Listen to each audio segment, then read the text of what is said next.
Hello everyone, আসসালামু আলাইকুম। সবাই কেমন আছেন? আশা করি আপনারা সবাই ভালো আছেন। আমিও আল্লাহর অশেষ রহমতে আলহামদুলিল্লাহ ভালো আছি। আজকের ভিডিওটা আমি সকাল থেকে দুপুর অবধি কী করলাম, কী করতেছি, সব কিছু আমি আপনাদের সাথে শেয়ার করব। আর এই যে সকালে উঠে মেয়েদের যে একটা কাজ থাকে রান্না করে, সেটাই মুখ ধোয়ার আগে রান্না করে ঢুকতে হয়, রুটি বানাইতে হয়। এটা একটা কমন জিনিস, এটা সচরাচর সবার বাসায় হয়।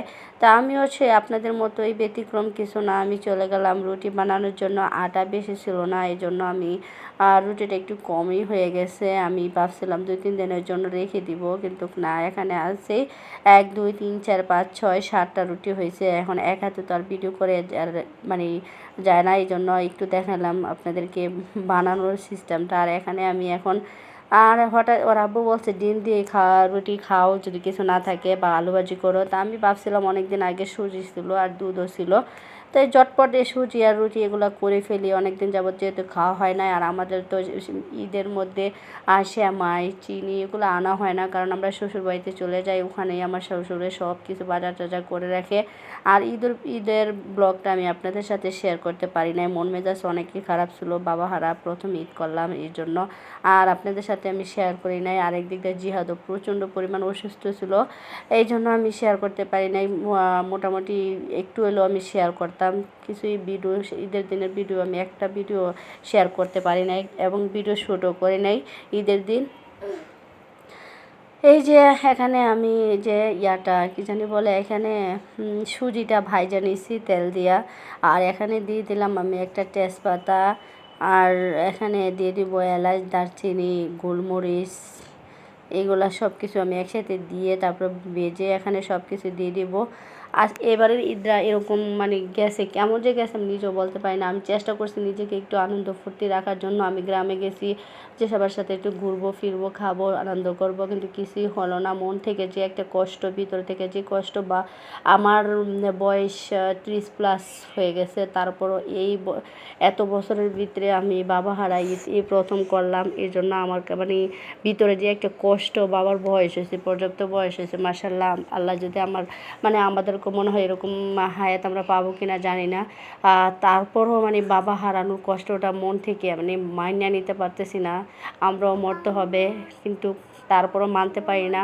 এই জন্য ঈদের দিনটা খুবই খারাপ গেছে। আর জিহাদও একটা জিনিসও মুখে দিতে পারে না। জিহাদের না খাইতে আর গ্যাস বেড়ে গেছে, খালি মানে বমি আসে, যেই খাবারই দিয়ে বমি আসে, আমি খাইতে পারি না। তারপরে কি করছে, আমি সবার 3টার সময় যাইয়া লাস্টে আমি একটা মাছ, আমার যা মাছ ধরছিল ওই ভিডিওগুলো আমি করি নাই। মাছ ধরছে পুকুর থেকে, ও মাছ দিয়ে বলছি যে আমাকে একটা মাছ ভাজি দেন ভাবি, আমি মাছ ভাজি দিয়ে ভাত খাবো। সবাই গোস্ত পোলাও সব কিছু খাইছে, আমি এগুলো কিছুই খাই নাই। আমি শুধু একটা মাছ ভাজি দিয়ে পান্তা ভাত দিয়ে 3টার পরে খাইছি। আর সেমাই এগুলো তো আমি একটু শুধু জিয়াদকে যখন দিয়েছিলাম মুখে দিয়েছিলাম, কিন্তু ওরকম আমি খাওয়ার জন্য ওরকম খাই নাই। আমার আব্বা মানে সেমাই অনেক পছন্দ করতো, মিষ্টি জিনিসটা এত পছন্দ করতো, এই জন্য আমি আর খাইতে পারি নাই। অনেক কষ্ট লাগছিলো, বাবা হারানোর কষ্ট এত, মানে 30 বছরের ভিতরে আমার বাবাকে ছাড়া ঈদ করা মানে অন্যরকম। প্রথম বিয়ের পর থেকে তো শ্বশুরবাড়িতে ঈদ করি, হয়তো মনে হয় জিহাদে যখন পেটে ছিল তখন মনে হয় একটা না 2টা ঈদ আমি আমার বাবার বাসায় করছিলাম। এছাড়া বিয়ের পর থেকে শ্বশুরবাড়িতে আমি ঈদ করি, শুধু একটা রমজান ঈদ আমি বাবার বাড়িতে করছিলাম, কিন্তু বিয়ের পরে কুরবানি ঈদে আর বাবার বাড়িতে করা হয় নাই। একটা করা হয়েছিল, একটা কুরবানিতে করা হয়েছিল, তখন আমার বিয়ে হয়েছে, কিন্তু আমাকে উঠায় নেয় নাই। একটা কুরবানিতে করছি আর একটা রোজার ঈদ করছি বিয়ের পরে, এই 2টা ঈদে করা হয়েছে। আর এছাড়া যতগুলো ঈদ আছে আমরা গ্রামে চলে যাই, গ্রামে ঈদ করি। ফোন দিয়ে প্রথমে বলছি আম্মা ভালো আছো নি, আব্বা খাইছে।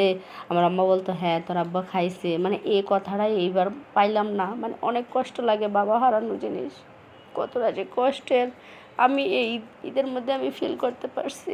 মানে অনেক কষ্টের। সবাই বলে যে বাবার তো বয়স হয়েছে, মরছে, টেনশন করো না, যথেষ্ট তো দেখছো বাবাকে। আসলে মনকে মানাইতে পারি না। বাবা মা যত বয়সী হোক, মনে হয় না যে বাবা মা আমার জীবন থেকে চলে যাক। প্রত্যেকে, আমি না শুধু, প্রত্যেক সন্তানের এরকম লাগে। আমি মানে এমন আমি ব্লগ করি, এক হয়েছে আমি ব্লগ করি, আর একটা ছবি একটা মানে ভিডিও আমি শ্যুট করি নাই আপনাদের সাথে। ঈদের দিনের যে ভিডিওগুলো আমি ছাড়ছি এগুলো সব ঈদের পরের দিনের, হয়তো ঈদের আগের দিনে। কিন্তু ঈদের দিনে আমি একটা ভিডিও আপনাদের সাথে আমি শ্যুট করি নাই, কারণ আমার বাবা নাই। আমার বাবা ছাড়া এই প্রথম ঈদ আমি কাটাইছি। আমার বাবা প্রথমে নামাজ পড়ে এসে আমায়টা খাইতো।